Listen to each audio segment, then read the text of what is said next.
hope that's good because I'm gonna hurt myself. Hello!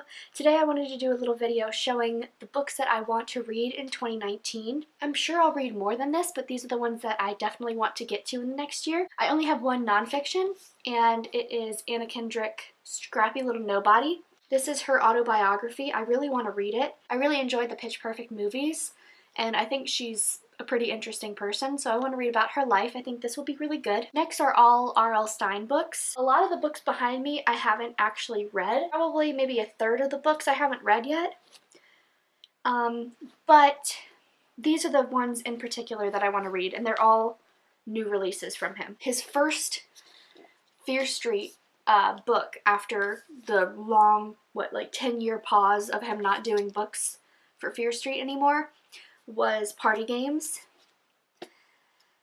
When I heard he was restarting the Fear Street books, I was so excited. They're my favorite books by him. This one looks really good. So it's about a birthday party and then people die. Another one of the Fear Street novels is Don't Stay Up Late. So this is another book about a babysitter. And she's having hallucinations and now they're coming true. This new book definitely reminds me of the Babysitter series that he did. There's 4 of them, and they're all babysitters, and people die. So this kind of sounds like maybe the 5th Babysitter book. The last one was made in 95. Yeah, 1989 to 1995. So these are definitely old books. So it's good that he's writing something that's also about a babysitter but isn't the Babysitters. Return to Fear Street, You May Now Kill the Bride. I love the way he designed these. It looks like, you know, beat up and old and crusty like these books tend to get. They're like folds and stuff and all cracks, but it's a brand new book. There's nothing, wrong with the pages on the inside. I just think that's such a cool idea because his books always get so gross looking. I really love that he's made so many books about the Fear family and how Fear Street came to be from, the house burned down and then they made it into Fear Street. I think that's really cool that, he continues writing about the Fear family. Next is To All the Boys I've Loved Before trilogy. I have never read any of them. I used to work at Books A Million and I saw these before I heard that it was turning into a movie. I saw these books and I was like, these books are beautiful. They are so pretty. I love the way they look. I figured I'd go ahead and try them out. So if you've never heard of them, Laura Jean writes love letters and they get sent out to the boys. There will be a second movie. It would have been really stupid for Netflix to not make another movie from this trilogy because the first movie got so much love. It was an amazing movie. I loved it. So if they didn't make another one, it would be like, why? Why wouldn't you do that? Because it's a trilogy. I would love if the movies would end up being a trilogy also. That would be great. But I haven't read them, so I don't actually know what happens in the other 2. Well, in any of them. I've never read any of them, so. Next is a sequel to Simon versus Homo Sapiens Agenda. That book was so cute. I loved that book. I also loved the movie, but I think the book was a little cuter. I liked how you got to see more action, I think, in the book than you did in the movie. In the movie, it was like you had to get that build up to the cool stuff happening. In the book, they just shoved you right in. So I prefer the book better. But the movie was also very good and the actors were just beautiful, all of them. They're just so beautiful people.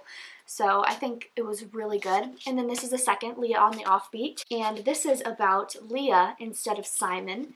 And I'm very excited to read this too. I enjoyed her character in the movie. It was so cute.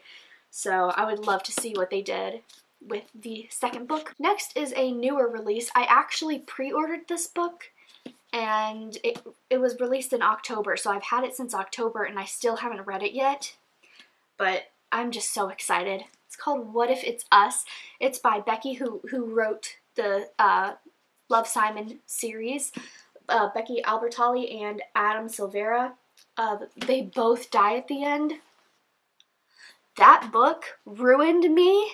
What a good book. I loved it. So I definitely recommend that, and also both of the Simon books are very, very good. So this is called What If It's Us, and they keep meeting and nothing ever goes as planned, and they don't know, well, should we not be together? Should we be together? So we'll see what happens. This book is beautiful too. And then the back, and oh, so cute. I really hope it's a good book because it looks absolutely adorable. These are from smaller publishers. The first one is Fragile by Jandra Sutton. This one looks very, very good. I'm really excited to read this. I thought this was going to be bigger. It's pretty thin, but the writing is also pretty small, so I think it's a longer book than it looks.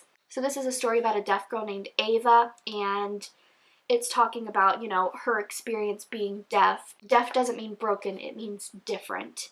And different isn't a bad thing. That's what it says on the back. Very excited about this one. One of my professors in college has his own publishing business. So this is one of the stories that was published by his publishing business. It's called The Scottish Bitch. And it is the modern update of Macbeth, featuring drag queens. I am so excited to read this. This looks amazing. It's A Scottish Bitch by Jameson Tabard.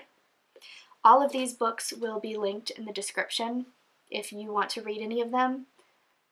This is probably one that I'm most excited for.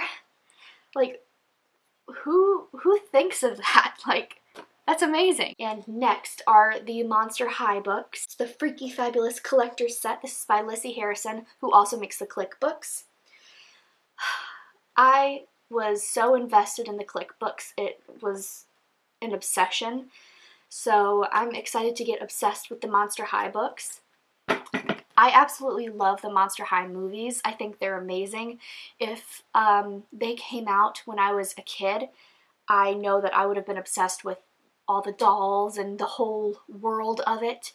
Because when I was a kid, it was mostly Bratz and Barbie. I didn't really have anything like they do now. The Ever After High, the Monster High, LOL dolls. I mean, they have so much stuff now. I know if LOL dolls were around when I was a kid, if I had blind bags when I was a kid, that would have been like a horrible obsession. I'm very excited to read the Monster High books. I have read the first one and I really enjoyed it, but I don't remember anything about it. So I'm excited to get back into it.